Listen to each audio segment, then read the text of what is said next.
In a special history episode, Megan and Konrad are joined by communist tour guide Nathaniel Flakin to discuss the 1918 November Revolution in Germany and a bizarre play written about it 15 years ago by none other than 2000's romcom star, Green Party bigwig and German Vice-Chancellor Robert Habeck. Check out the show notes for Nathaniel's article about it on ND Aktuell. Ahoy! In Berlin's heart, where news is unveiled, Megan and Konrad with German tales. The German news, it's tough to bear, but with mega cans, they're ready to head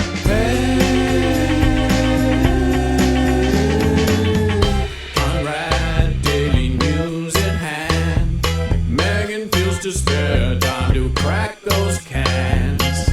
With each sip she takes, the mag is her shield. But will it last anew? 'Cause that was the deal.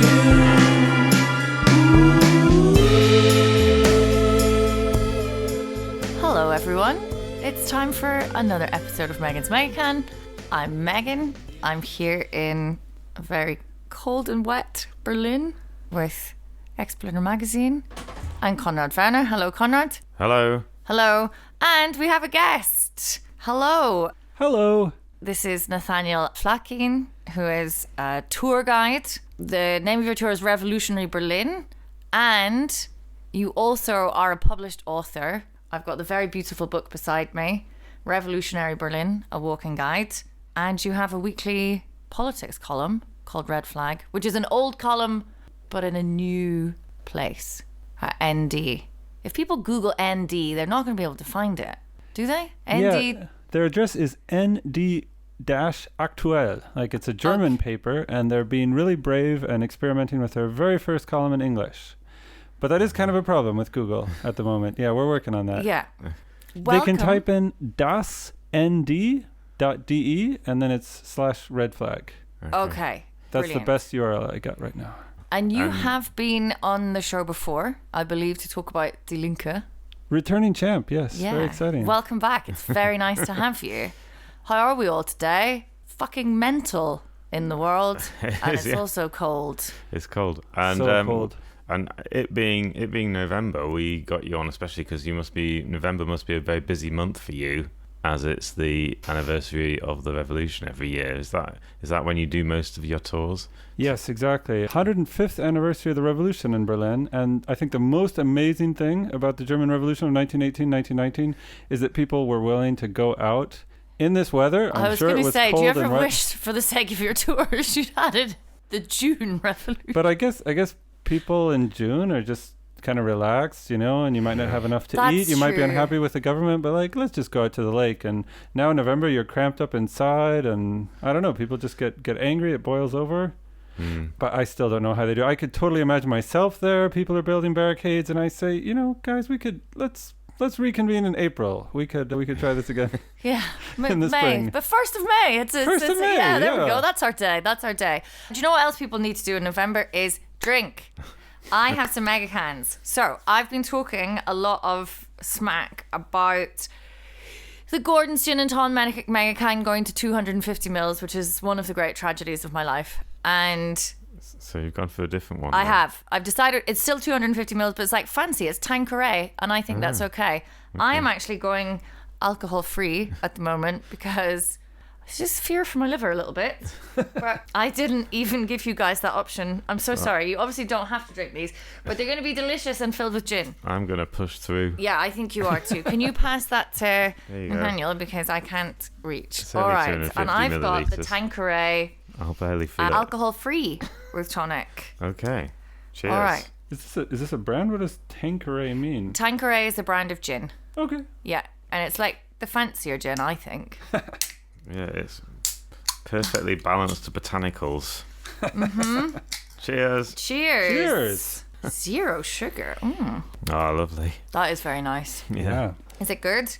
Very It's good. a very nice can. Very refined. It's not like normally we drink these like kind of big black Jack Daniels cola filled thing. with sugar and And this is like sin. a delicate There.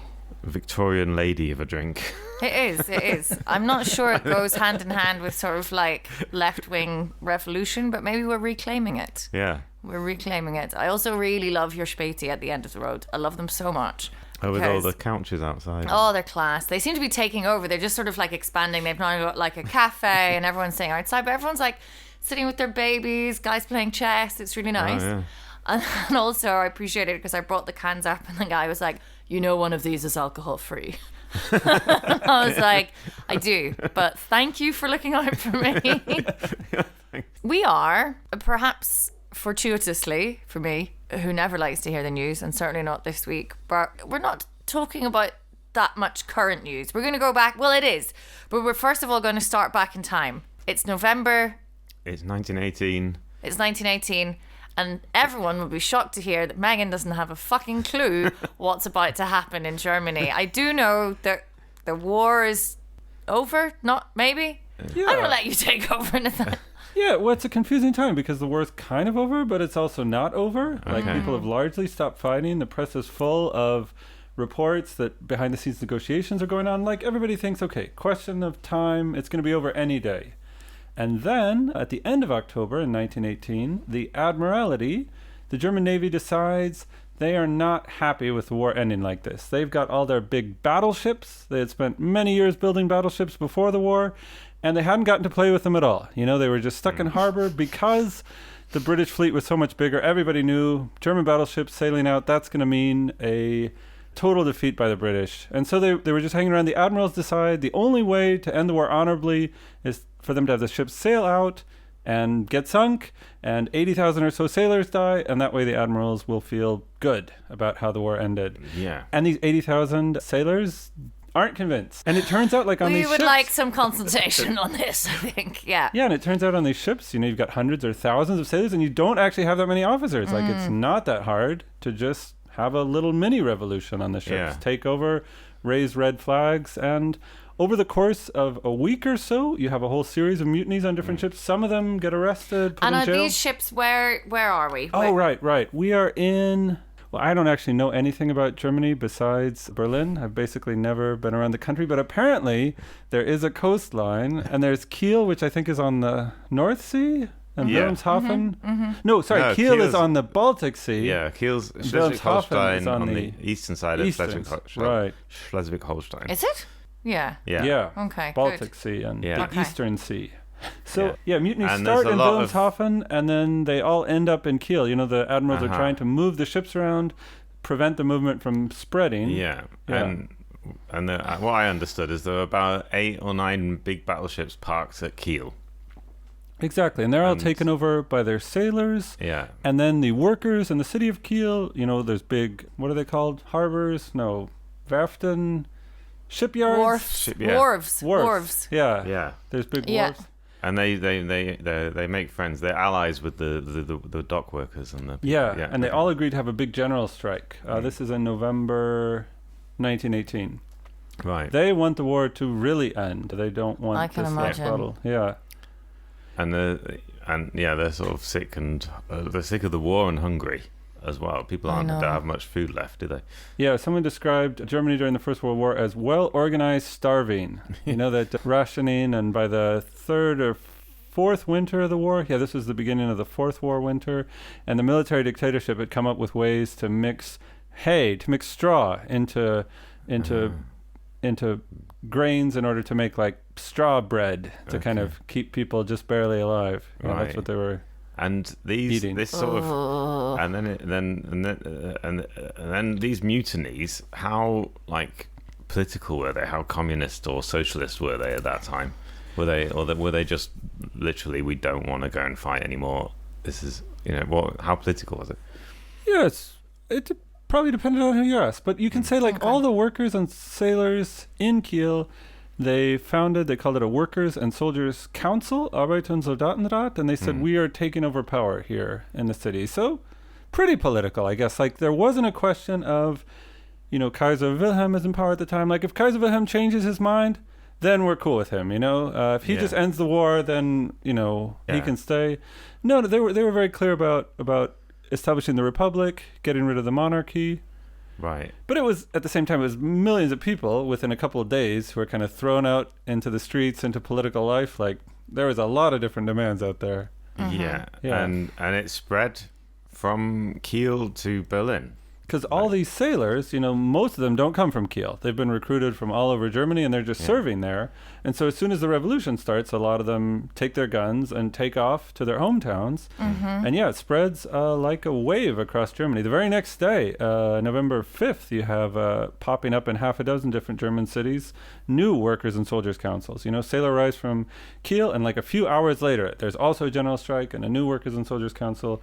All the different monarchies in Germany, there's, I want to say 22 different monarchies, and they're all forced to resign like dominoes falling over one day after the other. There's that famous quote by the Bavarian king where he's, his palace is surrounded by armed insurrectionary workers, and he says, I'm leaving and you can take care of this shit by yourselves.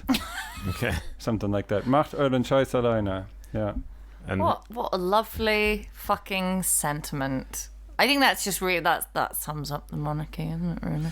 And I'm already enjoyed. This is the closest I've ever done to doing In Our Time with Melvin Bragg. I feel like Melvin Bragg because I can just ask like an expert all these questions about. It's amazing. Let's events. only do things in the past from now on. I don't even want to talk about the link with now German politics. Anyway, in the past, right?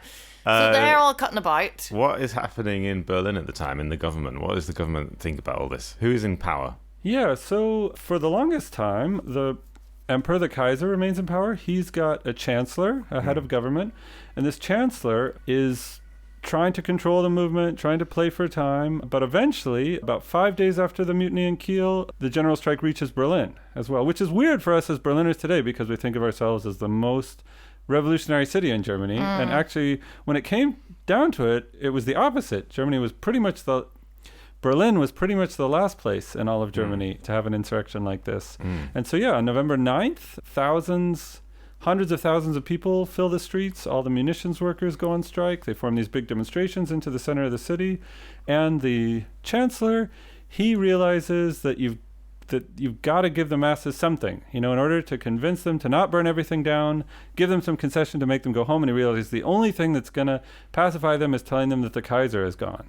And he tells this to the Kaiser, and the Kaiser doesn't really want to listen, doesn't give a clear answer, and so Prince Max is his name. He goes out and just around noon announces, okay, everyone, the Kaiser is gone. He's resigned. That's the Chancellor. He's Prince Max. He announces that the Kaiser is gone, and this is news to the Kaiser. If you're a good German monarchist, you would say that the Kaiser actually remained in power until sometime in December in 1918. That's when he finally signed his resignation letter. But de facto, November 9th, he was already gone. Nobody cared about him anymore. And he ran away. He ran away to the Netherlands, right? Yes, he fled in a train. Well, he was already in occupied Belgium, right? And then he went into Netherlands. Oh, he wasn't in Berlin at the time? No, he was in the military headquarters in occupied Belgium, in Spa. Okay. Took a short train trip into the Netherlands and stayed there in exile until he died. And he thought that he would come back one day, didn't he? He kind of clung on to the hope that the Germans would come to their senses and bring back the monarchy. Definitely, yeah. Until he died, really. That's in season 2 of Babylon Berlin, if you watch it. They have this whole elaborate conspiracy where they're going to bring back the emperor. But I think that's actually not historically accurate because German rightists also ended up hating the Kaiser. They were really angry about him leaving the country on November 9th.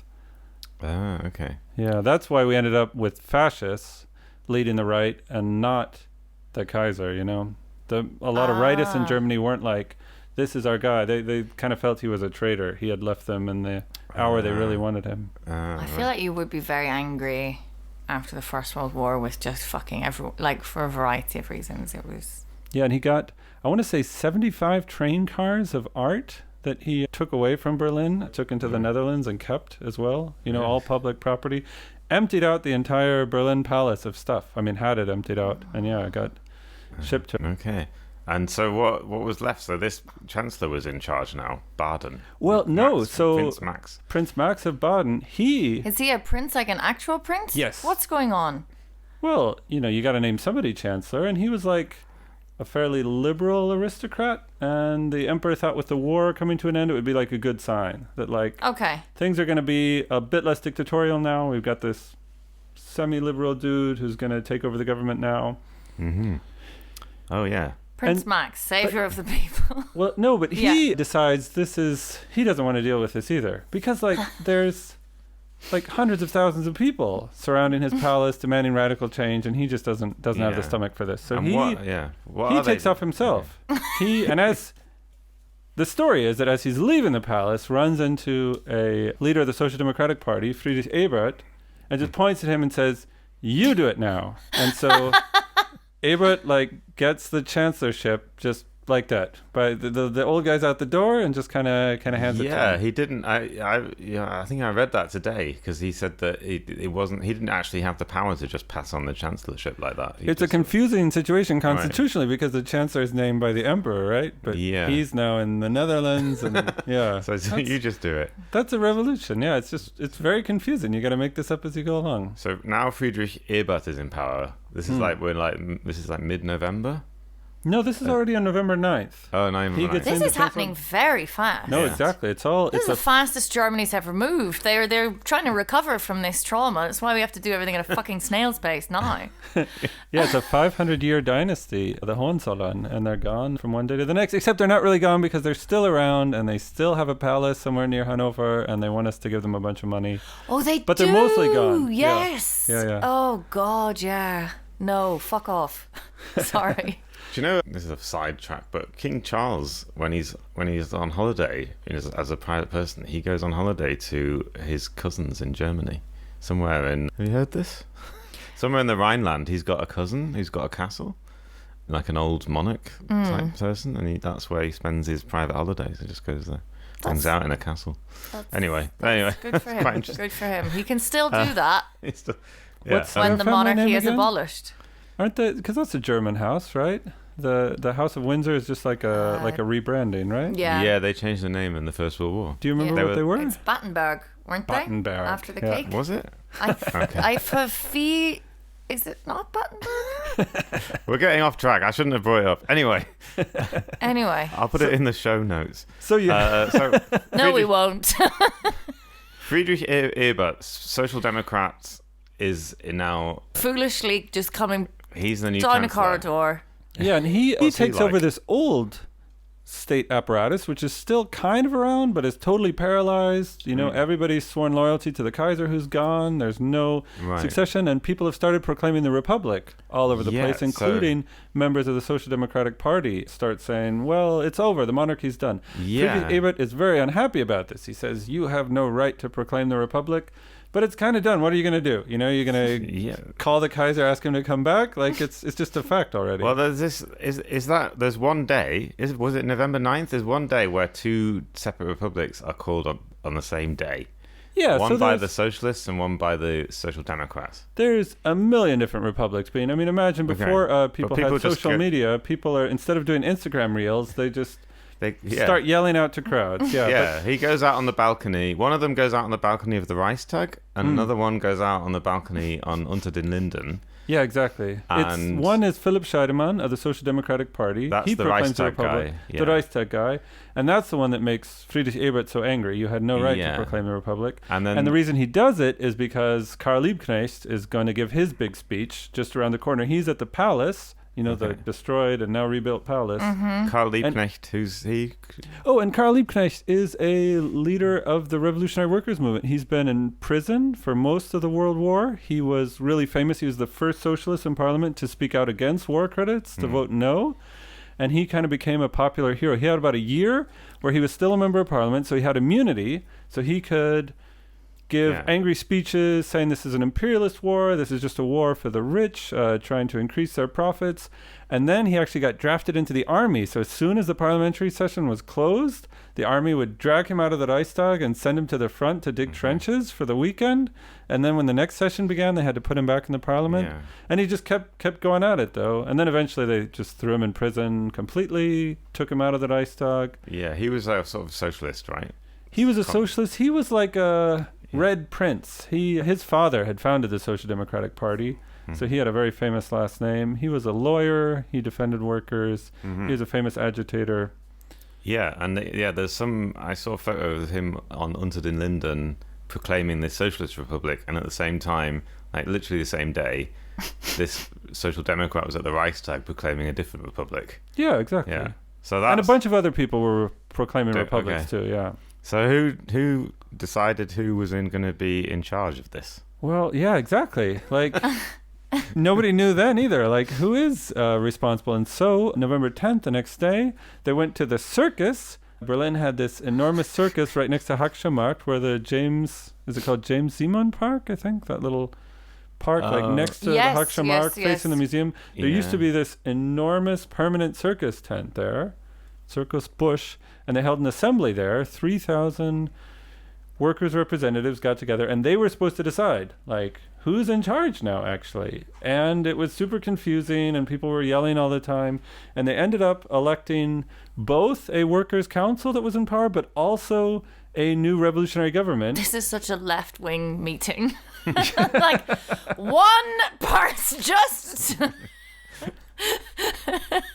So Friedrich Ebert did end up in they called it a Council of People's Deputies. So Friedrich Ebert was kind of in the old government. He could still refer to himself as Chancellor, like he did later refer to himself as Chancellor, but he also referred to himself as the Council of People's Deputies. Like he had gotten a mandate from the old system and from the new system. This is, in the history of revolutions, you always have, two systems competing for power inside one society. And I think the German Revolution is the only case where one dude manages to be in charge of both. And the reason is because he's really good at lying. He can speak to workers and he can say, we are going to have a new socialist system now. The old system is gone. We're going to break with militarism forever. And then that same night, he takes up the secret telephone in the Chancellery and reaches the army headquarters. And he says, we need a close alliance to fight against the council system. So this guy is the head of the council system and simultaneously working with right-wing officers on the promise of destroying the council system. Wow. And the council system this is a council of workers and soldiers, different councils. Like it's kind of like a grassroots movement of people gathering, say we're going to decide things, like workers basically. Yeah. It's an attempt to make like a direct rank and file democracy. The idea is that in every workplace and in every neighborhood, workers elect their local delegates, and these delegates go to the next level. That could be like a council at a neighborhood level or a council for a city. And then these delegates elect their own delegates who then represent a council at a national level. And the big difference to like a parliamentary democracy or what they call the bourgeois democracy is that these delegates are also recallable. Like they're not elected for 4 years or some period, but they're elected with a mandate. They're elected to represent what the people at the rank and file think. And if they don't do a good job, then at any time they can elect a new delegate. Okay. Yeah. So it's supposed to be like a much more responsive form of democracy. That sounds good. Can we get that in? Yeah. Council democracy. I mean, it's going to be chaos, but we already have chaos. So But that's my vote. But it didn't work out, that model. Now we have parliaments instead. It's not going very well. Yeah, but that's because of a counter-revolution. That's not necessarily like a deliberate choice by people. So what happens next? So that Friedrich Ebert, he is in charge of this parliament, and then he basically makes a cabinet, right? He has a Council of People's Deputies, they call it. It's made up of two different socialist parties. It's a government that's committed to socialism, but at the same time, Friedrich Ebert is conspiring behind the backs of his ministers, of his left-wing ministers, with the army to try to fight back against the revolution. He is, while he's talking about socialism, also building up these right-wing paramilitary forces. They're called Freikorps, or free companies. The German army is totally dissolved. There's no armed forces to really preserve order, as they call it. And so free companies means that old officer gets a bunch of money from a capitalist and just starts paying individual soldiers to fight for them. Like mercenaries, but there's a ton of them. There's like 400,000 Freikorps soldiers throughout Germany. 400,000? Yeah. It was a big revolutionary movement with millions of people. You're not going to beat them with just a handful of police officers. Yeah. And, so... What are the people doing at this point? Well, there's, like you said, there were hundreds of thousands of people on the streets at the beginning of the week in early November. What are they doing now? The people, are they happy? I mean, it's a very difficult situation. It's the end of the war. You're hearing that Germany is facing these terrible conditions from the victorious powers, and there's been years of hunger, and that's not getting any better with the war ending as well. And people are worried that the Entente, that the victors, are going to blockade Germany, and there's going to be even less food. People are also looking at Russia, where they've already had a revolution a year previously. And the situation in Russia is not great either. There's a beginning civil war there. There's famine threatening. And so, yeah, I think it's possible that a lot of people wanted order, peace and order. But the question is still, what kind of order? You know, who's in charge of giving you that order? And so there's a number of moments where Ebert and his government are trying to provoke a confrontation with the masses.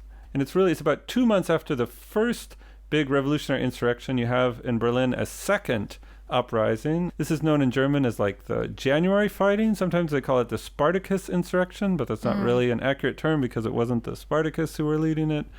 But yeah, you have a second insurrection with, again, hundreds of thousands of people, even bigger than November 9th, people going out into the street.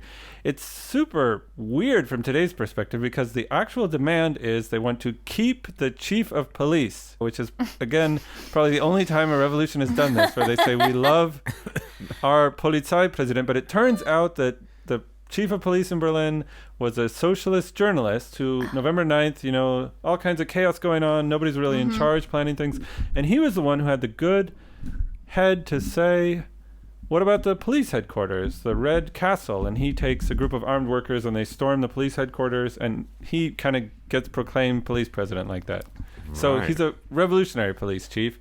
Ebert wants to get rid of him, and 500,000 people go out onto the streets defending their revolutionary police president. You know, they want a police force that's committed to the working class, that's not defending the capitalists. Yeah. Yeah. So now we're in, this is January 1919. I'm skipping a lot of stuff, but yeah. This is where Gustav Noske comes in, I believe.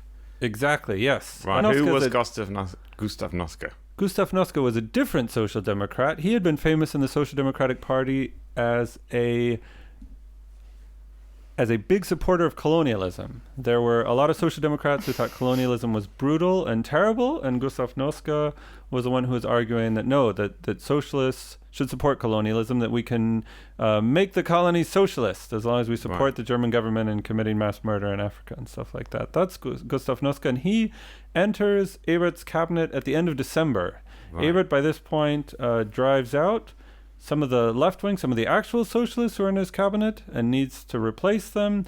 And they're asking specifically, they want a minister of war.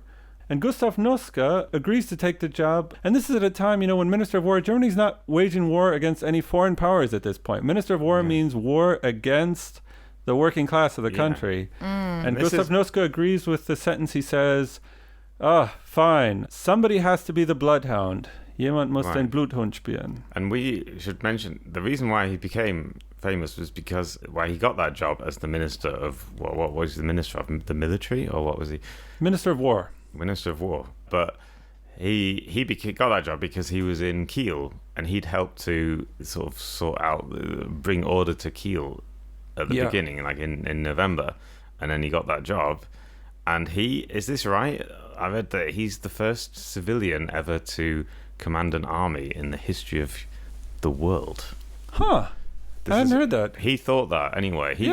People thought that, and see that because he was the first person, that he had, because what happened in Kiel, that that someone had to keep, because the officers were all killed, or they had to be got rid of, and the Kaiser was gone. Some of them were killed, but they just got rid of those. And then they voted in Gustav Noske as the government, or he took over as governor. He didn't get voted in, but he took over as governor, and he thought at the time, this is in the book you lent me, that he's the first civilian in the history of the world who's ever taken over an army.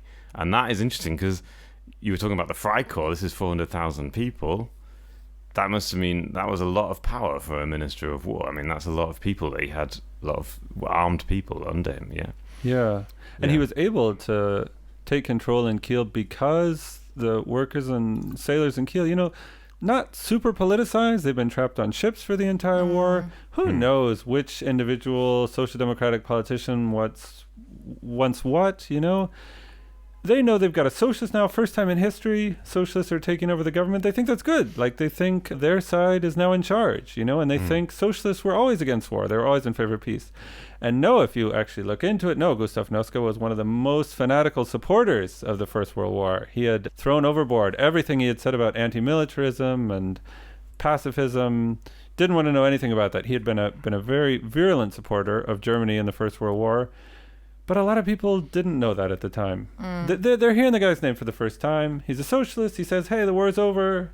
And people think that's great. And it takes a while to realize what's his actual program. What's he trying to do with this military force? Yeah, and one of the first things he does is he puts down this Spartacus revolution in early 1919, right? Yes, exactly. Where he gets his nickname, Bloody Noske.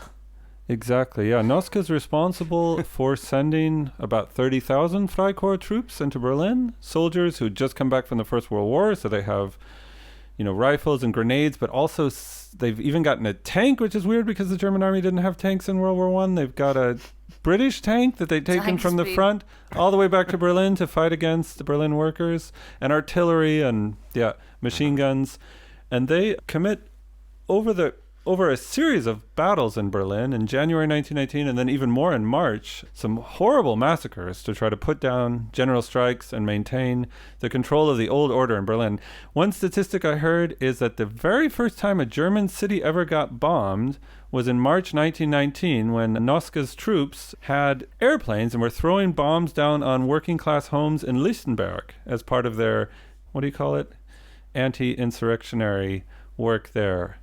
Fucking hell. They've just, wow. Bombing, yeah. Noske in his book wrote that in March, which was the heaviest fighting in Berlin, March 1919, that he thought they had killed about 1,200 people.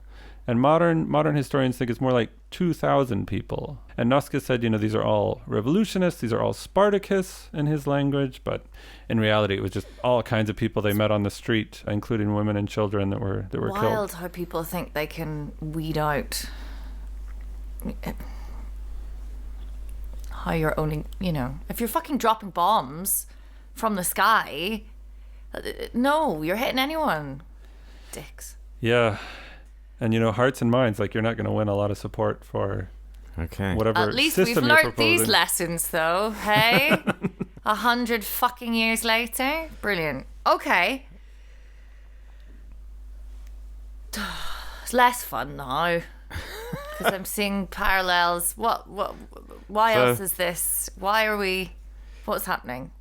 Well, so we need to talk about the revolution, because, you know, when I hear you, Megan, I feel like people always assume that, if I had grown up in Germany, I would have learned about this in school or something. I just kind of missed out on this. And I talked to a lot of Germans about this. I don't think that's the case at all. I think if you look at a lot of German history books, you go to the German Historical Museum, there's kind of just like a blank. You know, there's the First World War, and it ended on November 11th, and then the Kaiser left, and then we got a constitution, you know, and some stuff happened in there, but we don't really like talking about it. We're kind of, you know, the people who won, one historian calls it the German Civil War. I think that's an interesting term for it. You know, we're talking about probably 15,000 dead nationally.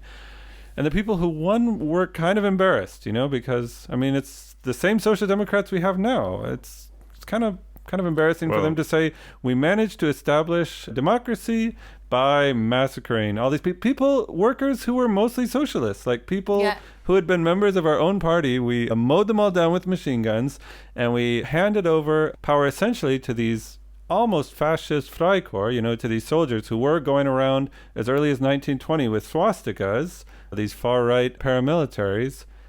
And so instead of like talking about that, pros and cons, was this right? Did we maybe make any mistakes? It just all kind of gets erased from German history. So, and the Freikorps were the ones who eventually murdered Karl Liebknecht and Rosa Luxemburg, right? The sort of socialists. Right, during the January fighting. And I think if anyone knows Gustav Noske, like if he's entered into history for anything at all, it's as the murderer of Rosa Luxemburg and Karl Liebknecht. He didn't pull the trigger, but the commander who did order the trigger to be pulled said he had been on the phone with Gustav Noske asking what to do. And Noske told him, Noska told him he couldn't personally give an order like that because it would be too destabilizing for their government. But he said, "You know yourself what has to be done." It's like in a mafia film, isn't it? Yes, exactly. Yes. It's like Wow. Okay. sort it out. Which brings us to this play that you have written about in an article, which was written by our Deputy Chancellor, I never know if it's Vice Chancellor, Robert Habeck, in which, about the Kiel Revolution. Habeck is from Kiel. Yeah, he started out as a playwright or something in Kiel before he went into politics. Yeah, he had a kind of literary career. He translated poetry and he wrote a lot of stuff. Yeah, he was 40, I think, before he started getting into politics. Yeah, he was I think he was in his 30s before he joined the Green Party. Oh. Anyway, he wrote a play in 2007, which was produced in 2008, about the revolution in Kiel, in which Gustav Noska plays a major role. Yeah, he's like the hero. I thought, because you on your podcast, you've been kind of delving into the depths of German politics, right? We've seen some of the psychopathic, strange characters that populate a lot of German parties. Who have we had so far? Aiwanger, we've been talking about a lot. Yeah. We have, all of them. Markus Söder. We did one about Wagenknecht. Wagenknecht as well. Söder, Aiwanger. We've had Seehofer in the past. Thank God he's gone. Yeah. And so but we gotta talk about Habeck. Yeah, but I would not. I don't know if he's like a psychopath. Well, that's why this play is so great, So, one thing is hearing what he says about his decisions, and you can say he seems to have some corrupt connections there, doesn't seem to really be sticking to his political principles. Yeah, so the play is set in Kiel in 1918, early November. It's all set in 2 or 3 days, early November, as the revolution starts. The characters are sort of fictional revolutionary figures, and then a few historical figures, including Gustav Noska, who kind of come in from the government imperial side and restore some kind of order. The revolution wins, and Noska is presented, I would say, as a kind of mediator between the revolutionaries and the government, which is what he was. He was only an MP at the time. He wasn't in government at the time. So he was like a kind of mediator. He was sent there from Berlin to sort of restore some kind of order. And so he's presented as a kind of moderate figure, I would say, in this thing. And he becomes the governor of Kiel. And which is historically true too. And in the play, he's kind of a reluctant figure. He's taken on this job. Yeah. And in the play, he shows up, and it's very chaotic. They've just elected a workers and soldiers council, and he in the play goes back to the train station. He's like, "Oh, I'm too old for this. I don't know what to do. I'm not really needed here." Mm-hmm. And that's not the historical record at all.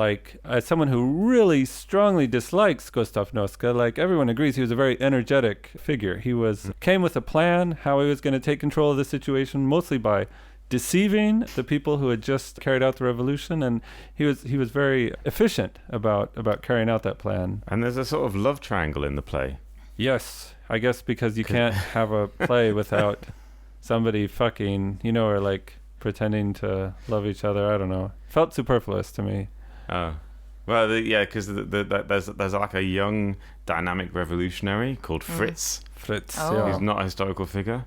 He's just he's like a young, sexy guy. He's presented as sort of but dynamic. Also a really bloodthirsty young, sexy guy. Yeah, he kills someone in the play. He bayonets someone. Right, multiple people. And he says, technically this is supposed to be a workers' council based on workers electing delegates and etc. But actually, I don't believe in that stuff.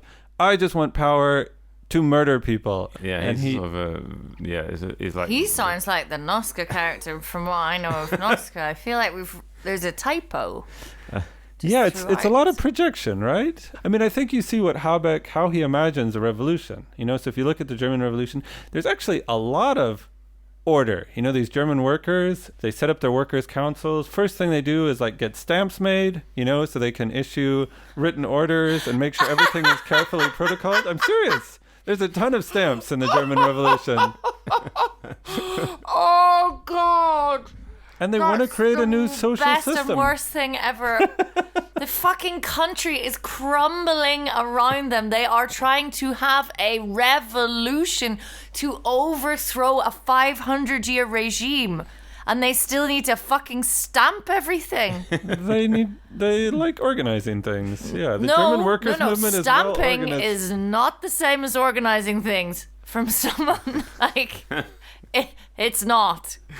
That is hilarious. Fucking hell. Yeah, and they believe in having votes and, written resolutions that people can vote on, and that's how the whole revolution is organized. And yeah, and I think the way Habeck seems to imagine it is revolution is just people run off and stab the next person. That's the only... I mean, Germany is just a country that's never had a successful revolution, and I think, in contrast... it shows.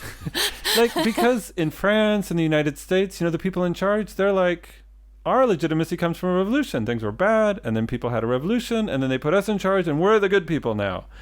And Germany is the opposite. Germany is like, oh yeah, we had these attempts at revolution, but that only makes things worse. And we're in charge because we just stayed in charge. No one ever managed to topple us. And every time you try a revolution, you're just going to make it worse. The moderate progress, that's the only thing you can hope for. Yeah. Well, yeah. I mean, I think that knowing what I like, because that's the thing about Habeck is that I think he does see himself as this sort of mediator, between the more revolutionary people in the Green Party who want to change everything, because the conservative energy companies. I think that's how he does sort of see himself, and I think that's what he really wanted to do. I think he's a bit disillusioned now and feels like he might have failed with that, but with his energy transition. But he does that. I think that that's how he sees politics. I mean, he's sort of, yeah. Anyway, I believe you read this play now too. I think Robert Habeck is giving us a window into his head, and it's a very disturbing image that we see there, because I've translated a couple of passages from this. So my thesis is, Gustav Noske is the hero of this. And somebody said, I don't remember who, but a biography is always about the biographer and not about the person the biography is about. Right. And I think that's what's going on here too. So what have you translated? Have you got it there? This is Noske. It's a window into Habeck's soul. Or at least in this is the hero of Habeck. 2007. Yes. He says, the young revolutionary is saying that they need to create a system of justice. That's the goal of the revolution. And Noske says, people don't care about justice. All they care about is getting fed, being warm, being left alone. They want orderly conditions, not justice. That's what social democracy stands for. The struggle is not for the people. The people are a sluggish, stupid, ultimately dangerous mess. The struggle is against the people to enforce what is best for the people. Yeah, but Doesn't that sound like bad. Robert Habeck? Well, it sounds like he says, I would argue... Gesetz, heating law, people don't know what they want. They need me to tell them what they want. See, I think this is where we differ, because I don't think... Because that is true that he does say that in the play, but I don't think the play is presenting him as the hero of the play. I think he's presenting him as the kind of... I think that you're right, that that's what Noske says in the play, and but that's how he wants him to present. But I'm not sure... For me, that he's not a particularly sympathetic hero in the play. Really? Yeah. I saw 100% as the hero of the author. I mean, what about when, so the young revolutionary, just starts stabbing people left and right, and his girlfriend has to come in and say, oh no, please stop the bloodshed. And then she needs to go run to Noske, and she gives this speech about how you need Noske, and we all need Noske. Of course that's the hero of the play. And then he jumps and he literally prevents someone from getting stabbed, bursting into the room like the Kool-Aid man, Yeah, but he's also he's presented as a bit of a wily, political, two-faced liar a little bit. Yeah? Yes, but I think Habeck thinks that's good. That's what I get out of the play, is that because he manipulates people all the time, he lies. You see in the play, he says one thing to one people and then the exact opposite thing to the other people, and he's manipulating them in order to get power, which is kind of like what Noske was and I think Habeck sees this as a model. This is what a good and he's the people don't know what they want in the play, but by being manipulated by Noska, he's given them what they actually want. They'll thank him later, like even if they don't realize it yet. Yeah. Well, yeah, but I mean, I don't know. I mean, so go on. Sorry. Whether we see Noska as kind of the Habeck's projection in thing, I don't know. I obviously haven't read the play. It looks very German. It looks like something that was kind of produced for like schools or something. The first 3/4 of the book is just like German textbook layout. This is the history of the revolution, and I just see it. I see these little bullet points and everything, and I cannot bring myself to read it. I was about to say I'm drunk now. I've forgotten my train of thought. No, you're not. You haven't had any booze. That was alcohol. Is everyone's mega canned. Mine was delicious. Mine was delicious, but it's long history now. I've been sipping. I'm still enjoying it. You smash these. Well, it's 250 milliliters. No megas. It is 250 milliliters. That's true. So, whether we...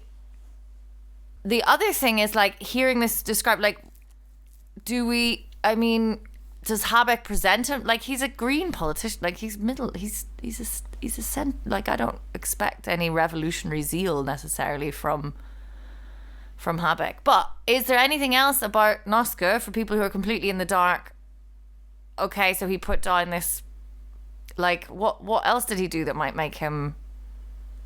Yeah, he won the German Civil War for the reactionaries. He empowered these proto-fascist Freikorps that slowly regrouped in the Nazi Party and took power a couple years later. And Noska, because his whole career was tied to the Social Democratic Party, when the Nazis were in power, they imprisoned a ton of Social Democrats. They murdered a lot of Social Democrats. A lot of SPD members ended up in concentration camps.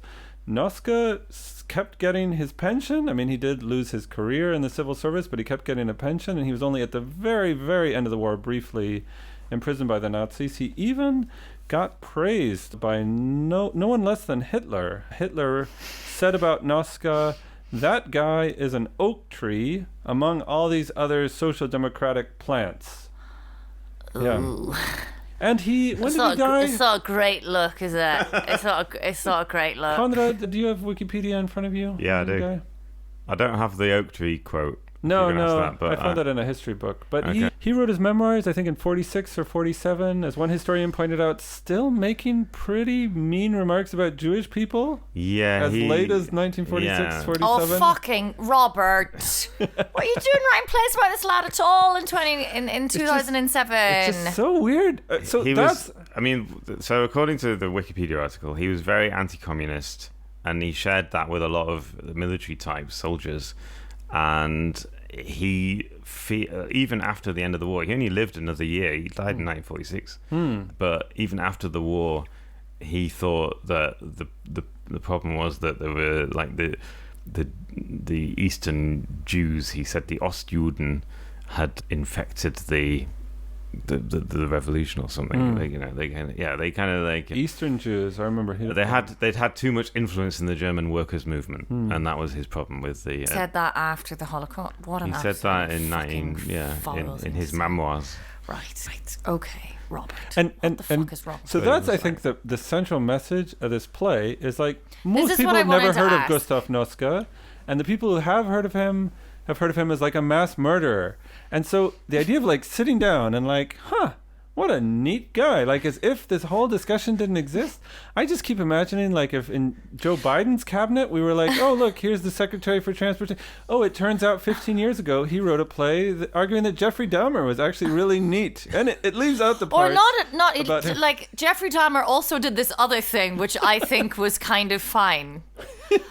Jeffrey Dahmer. Why do we only talk about the one thing that Jeffrey Dahmer did? Why don't we talk about his university thesis, which was actually very interesting? Exactly. So, right, because this is what I also wanted to, like, I am not going to probably read this play because honestly, it's a fast read. Would I rather die? I don't know. I whipped through it in 2 hours. It's not hard to read. It's good. You whip them down, yeah. It just looks very boring, the text. But so, what I'm going to do, we've talked a lot about character. So overall, like, now I can be English teacher and say, okay, now we have to take a step back and have a level of abstraction. What is the overall kind of thing of the play regards What's he what trying is to Habeck say? saying with why has he written this play? What is he trying to say? Yeah, I think from your perspective. I think he loves counter-revolution. I think he is really skeptical of democracy. You know, we just heard this passage about people are just dumb, you know, and they need wily politicians to trick them into supporting the things that they don't realize they want, but they actually do want, because we know that. He says that the entire council system is a really stupid idea and it's just a place for demagogy and you need experts in charge. Oh, and I should point out too, you might not realize this, Konrad, but like the head of the Workers' and Soldiers' Council of Kiel is a historical figure. Karl Artaud, he wrote memoirs about it. He was a committed socialist for his entire life. He never stabbed anybody. Like, this is a huge defamation as well. Karl Artaud lived until the 1980s. He was in East Germany and he... Yeah, anyway. Okay, but I don't think that Robert Habeck is an anti-democratic. I mean, that's a bit much. I mean, I think he was like... Yeah, maybe he kind of... I think he sees himself as like a compromiser, but I don't think he's like an expert compromiser, you know, and the people... I don't think he hates the people. I mean... Well, why did he write this play, though? I guess, can I read one more passage? This, I think, is what really struck me. I've got more questions now than this. Here's Habeck / Noska, and he's talking about, Noska was in a party that had always been committed to anti-militarism. The party had always voted against the budget because they said it was a capitalist budget, it was for exploiting workers. And then the First World War starts, and everybody is shocked because Noska and the other MPs, they all vote for the war. Nobody could have seen this happening before. You know, it's a party that had never done anything except agitate against war. And Noska gives a speech about this. He says, if you take on responsibility, it changes your whole personality. You do things that you would have categorically rejected before. I was always against war. But if you have responsibility and someone says, well, if you don't vote for this, then our soldiers won't get gas masks and they'll die in the next attack.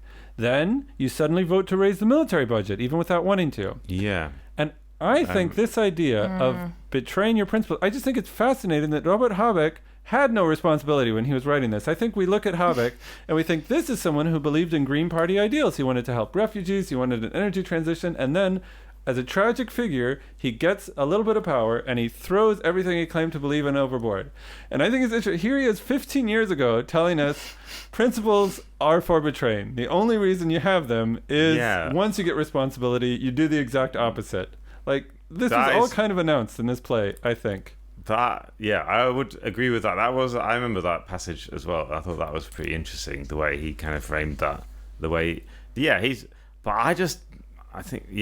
Okay. But I'm just not sure that... I think that he thinks Noska thought that, but I'm not sure he's quite as... I just don't think it's that sympathetic a portrayal, like, when you read it. I don't know. But you're right, that passage is really interesting because he does sort of say... Yeah, we need to, like, as soon as you're in power, you have to make compromises against your principles, and that's the nature of politics.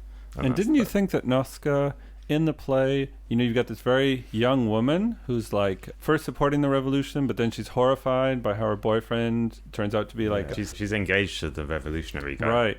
But then she needs to go to Noska, and there's like a lot of sexual undercurrents too, right? Isn't it presented as she is suddenly I can't imagine looking at this dialogue anything amounting to a fucking undercurrent. But she's in love with Noska's in love with her. I think. Isn't she kind of in love with Noska? Doesn't she say, "I need Noska. We all need Noska"? And I feel like Robert Habeck, he's 40 when he's writing this, and you know, by being a wily politician, like, I think that's another thing that shows what he thinks about Noska, that by manipulating people so successfully, like, he becomes kind of a sex object as well. Noska. I don't know. I couldn't possibly comment. I didn't you didn't see it that way, no. Play? Okay. I didn't see him as a sex object, no. But this is fascinating. Maybe we could just turn this into like a book club, for which I will never read the books. Psychoanalytical book club. Exactly. This is also the thing. Like, it is I feel duty bound because I'm always saying this. We have to separate author from thing, but it does seem odd. Like, I don't my question is, like, if this guy is known for being, like, why write the play?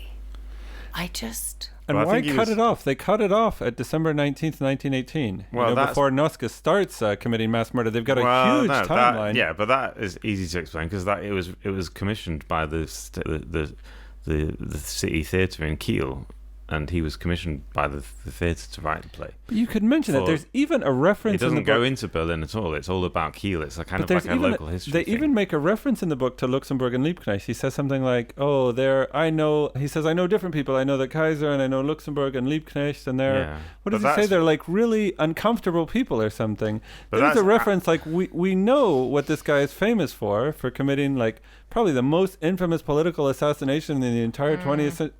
Definitely up there with Martin Luther King and Gandhi and stuff. Okay. And just to kind of leave that in the subtext. But that's in the but that's kind of outside the scope of the play because it's all set in Kiel. Right. It's like that play I wrote about Jeffrey Dahmer's doctoral thesis. I just had to cut it off somewhere. You know, it didn't come up. Okay. Well, this play was performed in Kiel for the 90th anniversary of the revolution in 2008.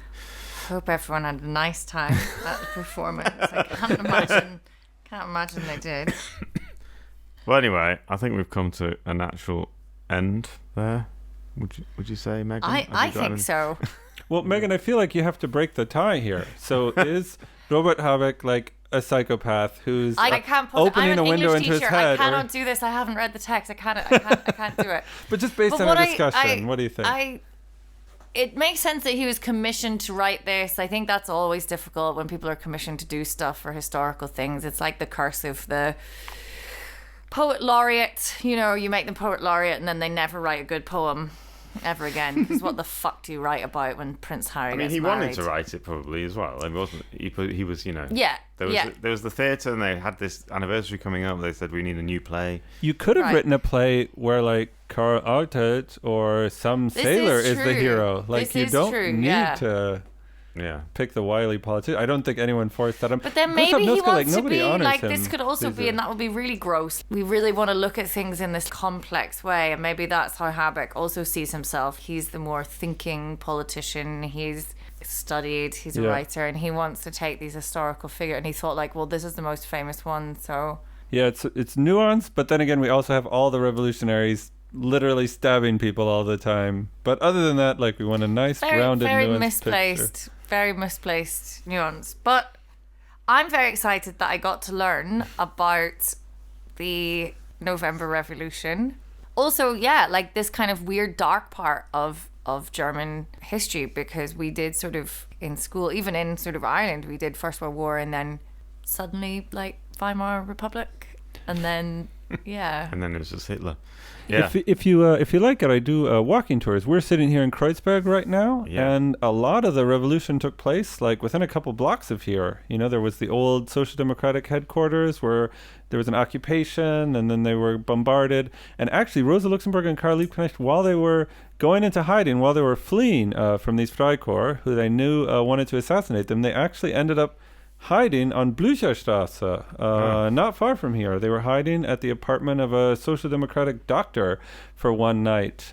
Yeah, that was basically just across the street. It's I don't know why I like doing tour guiding. I think it gives like it's kind of a mind fuck to think this huge world historical event. Oh, that was right in this building that somebody's still living in that you can visit right here. And I think Berlin as a city is particularly fantastic for that, because it's just got all these like layers and layers and layers of history, and you can just go and didn't you say that and see it all in the Finanzamt, my Finanzamt, where my taxes get counted every year?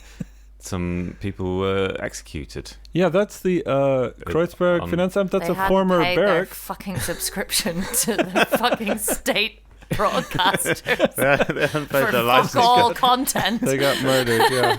Sorry, why were they? The Freikorps during during the January uprising, they were housed at this barracks, which is now the what's it called? The Dragona Kaserne, the Dragoon Barracks, which is now the Finanzamt. And there, you know that? Yeah, the big one that looks like a big fuck off barracks. Yeah. There, the Social Democratic newspaper had been occupied by revolutionaries, and there was fighting there, and the revolutionaries had run out of ammunition, and they wanted to surrender, and they named some negotiators, including a young Jewish journalist named Eugen Fernbach, and they were supposed to go to the commander of the Freikorps and negotiate how people were going to surrender, and they were taken to the Finanzamt, to the courtyard there, and they were all just brutally beaten to death. There's a little sign when you go into the Finanzamt reminding people of that. And actually, I was reading not long ago, because Fernbach's grandson is still around. He's a historian. You can see a video he made in the Berlin History Museum at in the rebuilt palace. And he was writing that there was a many years process to get this plaque made, and a lot of people had said you would need to mention who was in charge of the Freikorps, Gustav Nusk. And apparently, not that many years ago, the Social Democrats in Kreuzberg successfully opposed naming the person who was responsible. Yeah, so there's no mention of Gustav Nusk on the sign there, which talks about these 7 people getting executed. Dark stuff. Dark stuff, yeah. So can I tell a joke about the revolution? Because this is pretty depressing, yeah. Yeah. So the joke about the revolution is that when Karl Liebknecht comes back to Berlin, when he's released from prison, and there's going to be a big celebration, workers are going to the train station, but the police want to prevent them from going to the train station. They don't want it to be a big demonstration. And so they have like a line, they're blocking off the entrance, but then it's a huge train station on Halte Bahnhof. People are always going in and out, so police start checking, does someone have a ticket? And then only if they have a ticket do they get to enter the train station. And so all these workers, instead of breaking through the police lines, they all go buy tickets for the S-Bahn that they can show and go in. And so when Karl Liebknecht arrives, yes, on the platform there is a huge demonstration. And when this report of this gets to Moscow, somebody, Lenin or Stalin or somebody, reads the report of this and says, this is why the revolution is never going to work in Germany, because German revolutionaries, when they want to occupy a train station, the first thing they do is buy a platform ticket. Yeah. That is really good. And not funny because it's true, possibly. Yeah. Well, I think this has demonstrated that people should go on tours with you, and they should get your book, because it is fascinating. Yeah, it was brilliant, that. Thanks very much. Yeah, thank you. Thank you very, very much. Thank you for inviting me. And thanks for the alcohol. Yeah. These things, I said this last time, but people at home just won't appreciate how strong I'm pretty sure our listeners are maybe, or a lot of them are, but it is, yeah. And the fact that I think people come on and I mean, I never really have to say anything particularly eloquent, but people come on and can still do it after, like... Yeah, that's the test. That is the test. All right. Thanks very much. Thank you very, very, very much. Great. Bye, everyone. Stay warm. Maggot can. German news in English with a cocktail can. The German news, it's quite a test. With Megan's Mega, you're feeling refreshed. Maggot can. German news in English with a cocktail can. Deutsche Nachrichten sind düster und schwer. Down the Mega. Defy the fear. Yeah. It's actually quite a positive message to give to people. So. I like to think that we have quite a positive impact on our listeners. I hope so. Because we try and get them to defy the fear of listening to the news all day. I mean, it's better than reading a German newspaper, surely. I would definitely recommend listening to our podcast more than reading any German newspaper. German newspapers barely have pictures. Like fucking, it's just a brick of text. Oh yes. And they seem to make a virtue of it. They think it's like so great to have no text. Not like you Americans pictures. with your fucking colour pictures. decadent pictures in your newspapers. Yeah, What's that? A crossword puzzle? Oh, no wonder you had Trump. Jesus Christ, everyone! Like, there's a middle ground. You have to concentrate on the news. It's very important. And you have to keep it there. Just have a mega. Have a mega. Give us a picture every now and then. Just a wee picture, maybe of you know, Yeah. a diagram.